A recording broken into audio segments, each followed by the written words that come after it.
Good morning.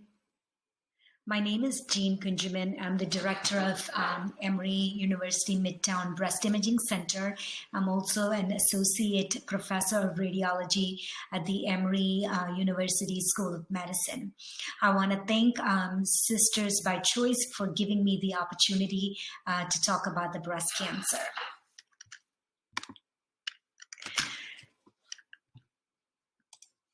So today I want to talk about breast cancer and importance of screening for breast cancer in different population. I'm also going to discuss about the breast self-awareness message. We're also going to talk about the difference between screening and diagnostic mammogram. And lastly, I want to talk about supplemental screenings, which include tomosynthesis or 3D mammography and MRI. So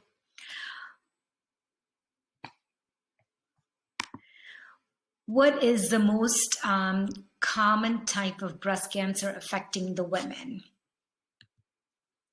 Obviously, it is the breast cancer is the most common type of breast cancer affecting women. Just some background information about the breast cancer. The breast cancer affects 1 in 8 women in their lifetime. So every 2 minutes, a person is diagnosed with breast cancer. In 2021, there's about 281,000 new cases of invasive breast cancer are expected to be diagnosed in women in the United States, along with about 50,000 new cases of early form of breast cancer.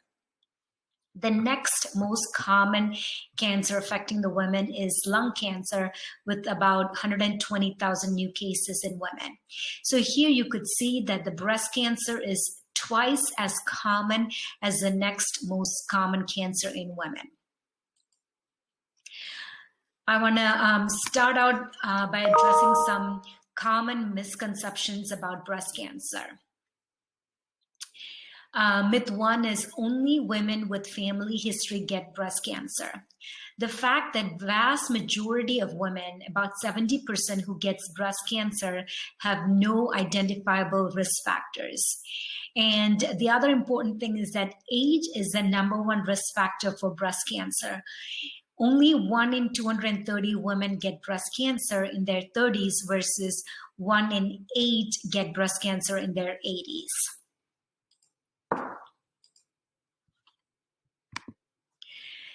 So myth number 2 is I don't have a lump, so I don't need a mammogram.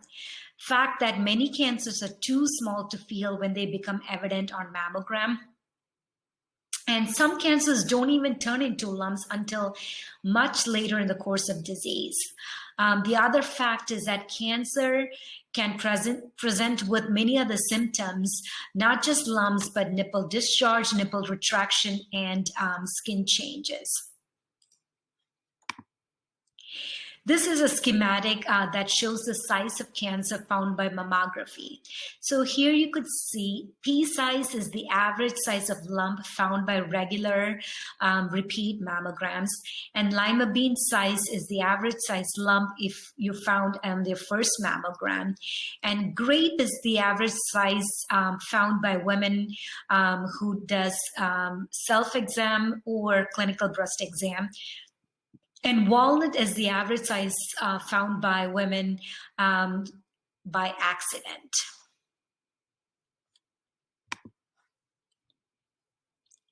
So here you could see that screening programs are highly effective for breast cancer. Although breast cancer makes about 30% of new cancer diagnosis in women, it only makes about 15% of death. And this decline in death rates is due to widespread screening mammograms, which were initiated in United States in around 1990. So why is breast cancer early detection important? It actually boils down to survival rate. So this graph shows over 90% of patients diagnosed with stage 0 or stage 1 breast cancer can survive in the first 10 years after their diagnosis, compared to only 10% of patients diagnosed with stage 4 breast cancer survive.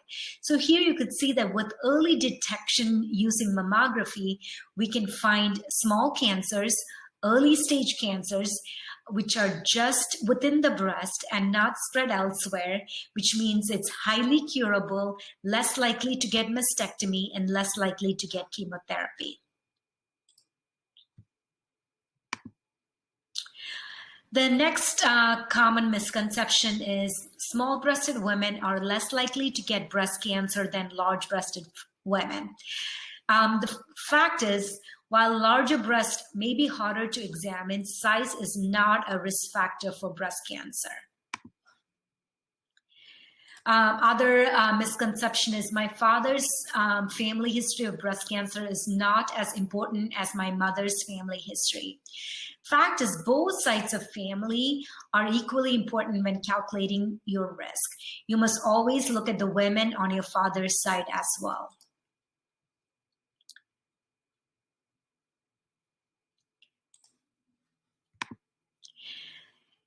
Next misconception is that I'm too young to worry about breast cancer. Fact is, although most breast cancer occurs in postmenopausal or older women, about 20% of breast cancer can occur in women younger than 50 years of age. Last myth that I want to talk about is, if I'm diagnosed with breast cancer, it means I'm going to die. The medical community has made leaps and bounds in the treatment of breast cancer. On average, the 10-year survival rate for breast cancer ranges anywhere from 85 to 90%. I want to talk about breast cancer in African American women. So African American and Caucasian women have similar breast cancer incidence. However, the main difference lies at the age of diagnosis. African American women are more likely than Caucasian women to be diagnosed with breast cancer under the age of 40. Also, African American women have death rates about 40% higher than their Caucasian counterparts. African American women are also more likely diagnosed with advanced stage, usually stage 2 or more. These disparities could be partly due to limited access to screening mammography, but also tumor biology plays a role in that. There's twofold increase in highly aggressive triple negative cancers in African American community, and also the BRCA genetic mutation is also more common in African American women. Now we're going to move to breast self-awareness. There are 4 parts to breast self-awareness. You want to know your risk, you want to get screened, know what is normal for you, and we all need to make healthy lifestyle choices. I'm going to discuss the first 3 parts in some detail. So the first one is you want to know your risk. Getting family history from both sides of your family, like from your mother's and from your father's side of the family, can be valuable because you never know if there's inherited mutations that can be passed along from either parent. Also, all African American and Ashkenazi Jewish women should be evaluated for breast cancer no later than age 30, so we can find women who are at higher risk, and those women can benefit from additional supplemental screening.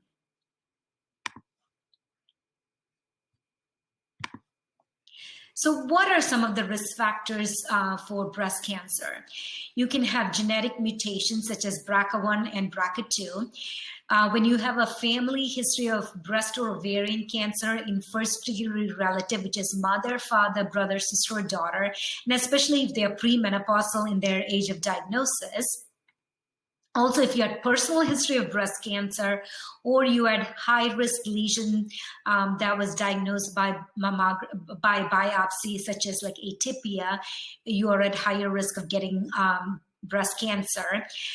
You have prior radiation to chest between the ages of 10 and 30. We usually see this in kids who have history of lymphoma and got chest radiation.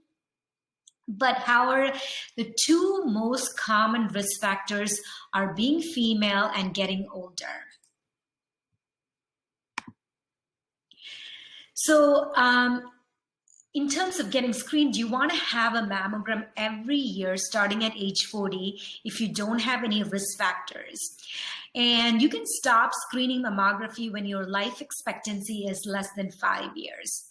You also want to get clinical breast exam at least every 3 years starting at age 20 and every year starting at age 40. You need to talk with your doctor about your family history so that he or she can advise you regarding your own risk of getting breast cancer and what are the screening tests that might be right for you. So if you're a woman with higher risk of breast cancer, you should undergo yearly screening mammogram and also yearly supplemental imaging such as breast MRI. So we start at the earliest at age 30 for yearly mammogram and anywhere from 25 to 30 for yearly breast MRI.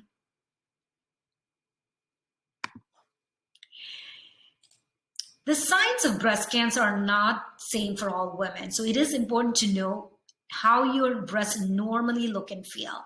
So if you notice any change, take charge of your health and always see a healthcare provider. So what are some of the changes that should be reported to the healthcare provider?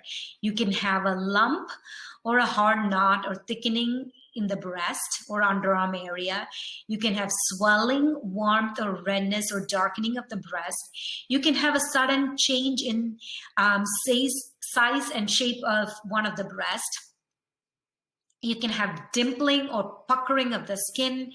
You can have itchy, scaly, or rash on your nipple.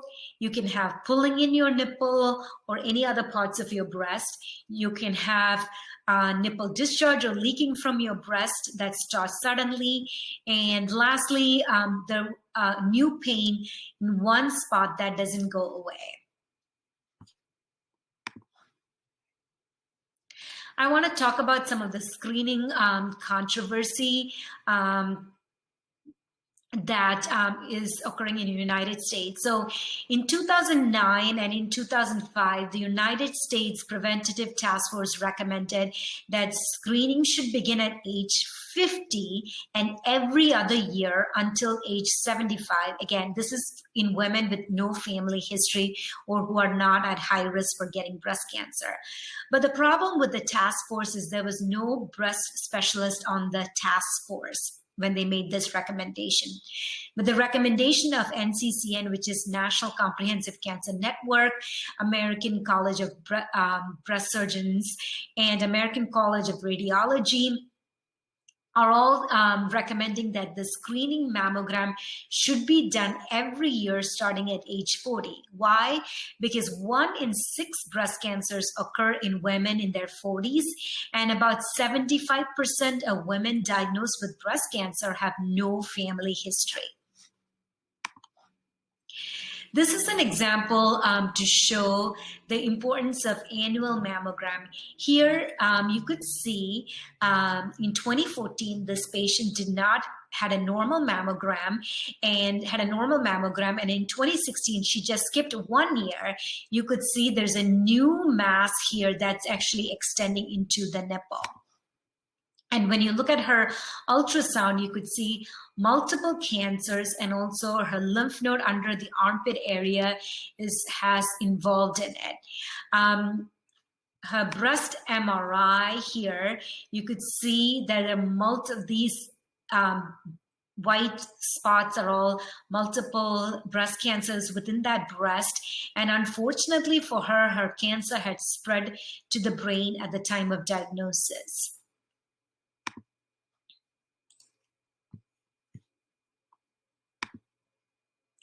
So what are some of the criticism of breast cancer screening every year starting at age 40? One is the risk of radiation from mammography. The dose of radiation used for screening mammogram for both breast is about the same radiation that you would get from your surrounding living in this earth for about 7 weeks. So it's very, very minute. The second criticism is need for additional evaluation and procedure to make diagnosis. So for every 100 cases, 10 of the cases are called back for additional imaging. Out of the 10, only 2% are recommended a small in-office needle biopsy. And I'm going to talk about 3D mammography or tomosynthesis, which actually reduces the need for additional or unnecessary imaging. Next, I want to talk a little bit about the difference between screening and diagnostic mammogram. So what is mammography? Mammography is just the X-ray of the breast. And for screening mammogram, you use the X-ray for early detection of unsuspected cancer in women without any symptoms. So obviously the goal is to find cancer before it causes symptoms. As I said before, the cancers found at screening are usually small and it's confined to breast and therefore better survival. And in this case, you could see the size of the cancer matters.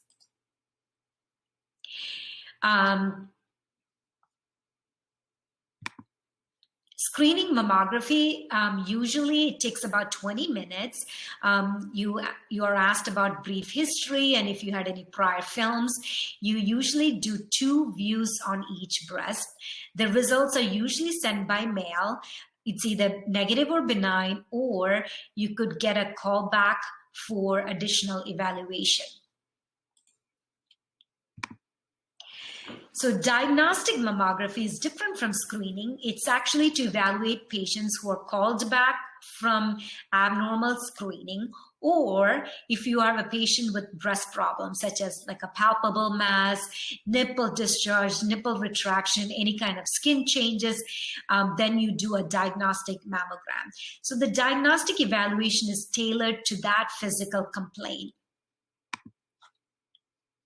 Lastly, I want to talk about the supplemental screening, which is tomosynthesis, or 3D mammogram, and MRI. So 2D digital mammography, the limitation of mammography is that it's overlap of normal structures. So if you think about it, breast is a 3-dimensional structure.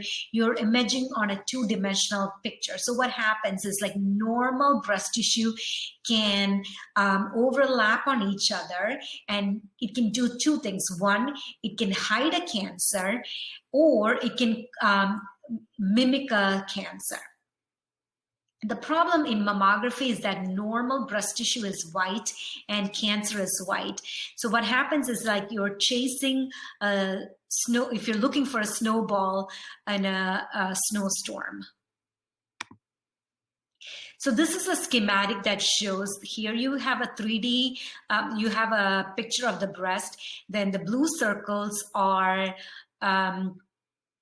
normal breast tissue and the red is a cancer. And when you take the 3-dimensional breast and put it into a 2-dimensional picture, what happens is these blue circles, you could see it can hide a cancer, and at the same time, it can overlap on each other and look like a mass.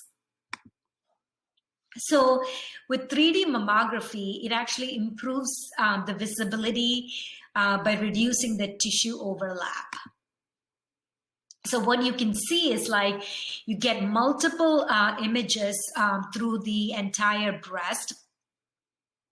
And on slice 12, you see normal breast tissue. On size 36, you see normal breast tissue. And on slice 50, you see the cancer really well because the surrounding breast tissue is, superimposition of the surrounding breast tissue is reduced.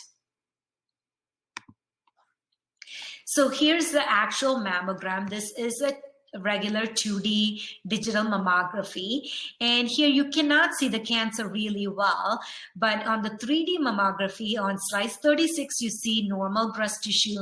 Slice 40, you see normal breast tissue, but on slice 43, you see this mass really well because that surrounding normal breast tissue is kind of subtracted out. So you see that pretty well. Here again, when I'm talking about like cancer is white and breast tissue is white, here you could see somebody with really dense breast tissue, which is kind of like white here, and the cancer is right here. But as I said, since the cancer is white and the breast tissue is white, we cannot pick up the cancer when you have a really dense breast. But on the 3D mammography, you could see the margins, like this irregular margin of the cancer really well, even though this breast is very dense. Again, it's an example of this is the cancer here. If you look at it, this looks exactly like rest of the breast tissue on a 2D digital mammography. However, on the 3D or on tomosynthesis, you see this cancer really well with the irregular margins, much better appreciated on the 3D mammography.